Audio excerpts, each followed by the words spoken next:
Welcome to the International Pharma Talks podcast.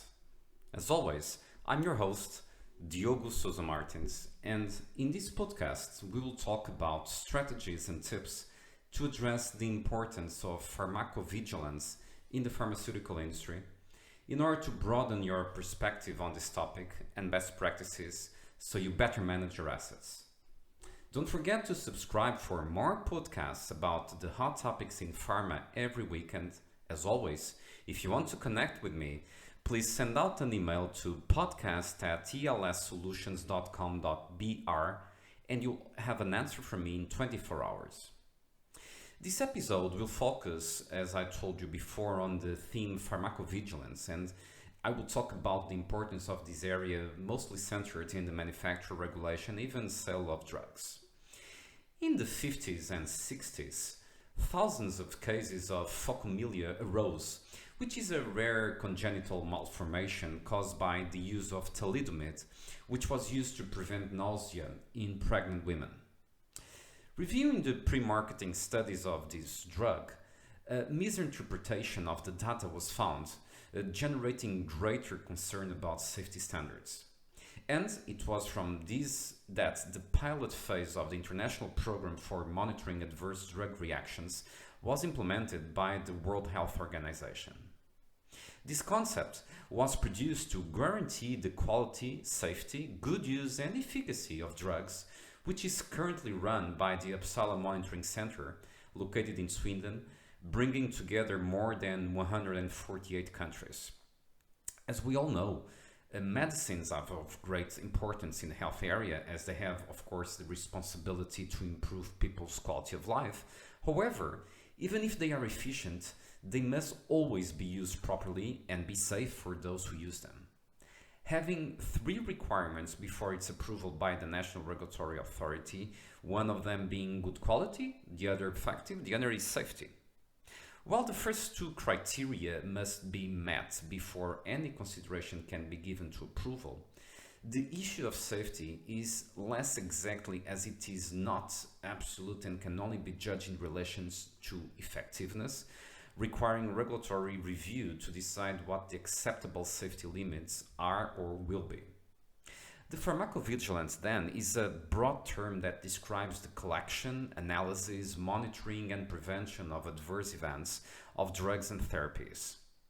It is a fully scientific and process-oriented area within the pharmaceutical industry, covering almost every aspect of the drug's life cycle, from preclinical development to post-market surveillance, making it one of the most fundamental roles within a life sciences company. It has an important role in the health area as well because it has the potential to identify problems related to the use of medications, preventing and minimizing potential risks to patients' health, such as adverse events, which are unpleasant reactions that can appear during the treatment of any medicine and may unintentionally harm health. Among the most common adverse events are adverse drug reactions, the ADRs, which are unexpected effects of the patient's body in addition to deviations in the quality of the drug, intoxication, and misuse. So if there is any problem in the use of any medications, the health professional must notify the pharmacovigilance centers and the responsible laboratory. With this, pharmacovigilance is able to better understand the profile of the drug by creating a survey of problems arising from its use and how often they occur. Access to this information, in addition to enabling health professionals to offer more adequate treatment to the patient, also prevents various unwanted reactions and produces positive results. There is a small possibility that the existence of rare and serious adverse events will not be identified immediately, as the frequency with which they appear is very small. Therefore, it is only likely that they will be identified after the treatment and observation of thousands of patients.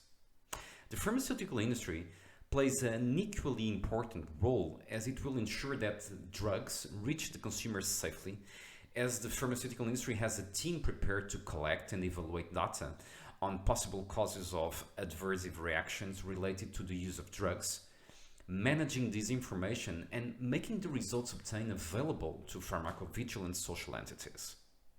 This is a way to detect and prevent adverse events, and it helps to ensure the protection of patients' health.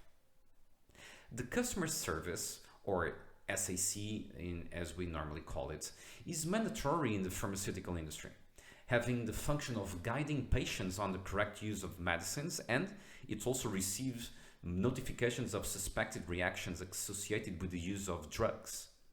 As it is more efficient, it is important to have a healthcare professional offering personalized service, using adequate communication with patients, and managing to provide the needed guidelines in a clear and simple way. Good medical regulatory measures form a strong foundation for the safety and public trust of drugs. The issues that drug regulatory authorities need to address, in addition to approval of new drugs, are such like safety of complementary and traditional medicines, vaccines and biological medicines, clinical research, or even development of communication channels between all parties with an interest in drug safety, ensuring that they are open and able to function effectively, especially in periods of crisis. Pharmacovigilance programs need strong liaisons with regulators to ensure that authorities are aware of all important information about safety issues in daily practice that may be relevant to future regulatory actions. Regulators know that pharmacovigilance plays a critical role in ensuring the continued safety of medicines. For medicine regulators, charging and changing the trends in the conduct of clinical research over the past few years presents some challenges in ensuring that patients' rights and health are fully protected. Medications for more serious illnesses that have a questionable or uncertain effectiveness and safety profile require careful surveillance when introduced on a large scale into society. There is a standardized system for reporting safety issues that arise during some clinical research that serves as a useful tool for regulatory agencies and ethics committees, requiring a sincere exchange of information between them and sponsors and investigators. Once research in new drugs is in a post-marketing phase, which usually takes place in phase 4 studies, safety can be monitored to meet the conditions of registration. This can bring faster improvements and change in this information, or even withdraw the drug from the market if needs be. The stronger the pharmacovigilance and ADR reporting system, the easier it will be for regulatory decisions to be made for the rapid release of new drugs.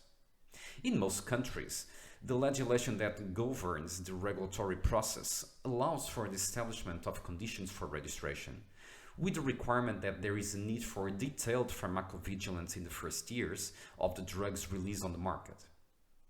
There are other aspects of drug safety that have been neglected to date, and that should be included, in my opinion, in monitoring latent and long-term effects.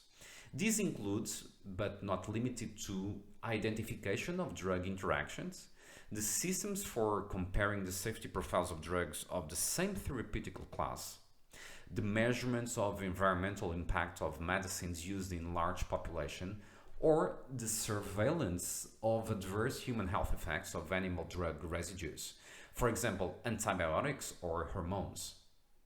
Since its creation, pharmacovigilance has developed considerably and plays a fundamental role in the lives of the population, facing the challenges of the growing demand for medicines today.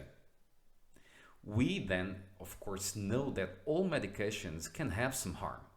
So to minimize it, it is needed that they be used rationally, and that the patient's concern must also be taken into account when decisions are made regarding medications.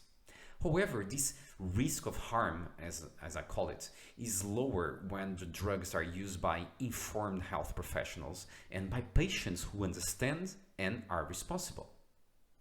Prescribing and using medications are among the most common activities of people who are sick or those who care about them. Therefore, it is essential that drugs are kept under surveillance in the same standards of demand as drugs that are under development and under evaluation, analyzing and reviewing prescribing habits, rational use, and even cost effectiveness. Pharmacovigilance in the industry will continue to grow and develop as a discipline.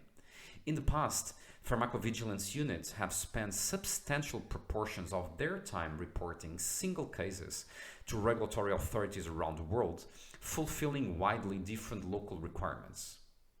Current developments promise that this aspect will be gradually simplified. The strong development towards international harmonization will result in much more uniform international requirements, and the very rapid developments in electronic communication will allow automated distribution of case reports within companies and to regulatory authorities.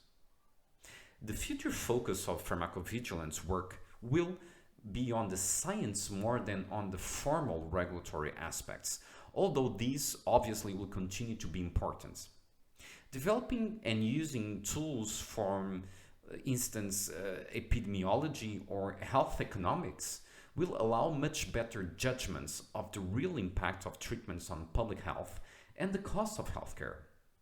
This fits very well with the increasing demand from governments, healthcare providers, and even institutional buyers regarding documentation of real benefits of treatments with acceptable risk profiles. The challenge to those working in pharmacovigilance will therefore be to investigate and document in epidemiological and health economical terms whether drug safety profiles obtained from clinical trials in narrowly selected populations will hold true when drugs are used in clinical practice. In addition, the identification of possible rare but serious ADRs and possible actions to prevent them or minimize their negative impact will continue to be key tasks. We've come to the end of this podcast. We hope you find the theme accurate and interesting. So if you have any suggestions, please let us know, leave a review, or contact us by podcast@elssolutions.com.br.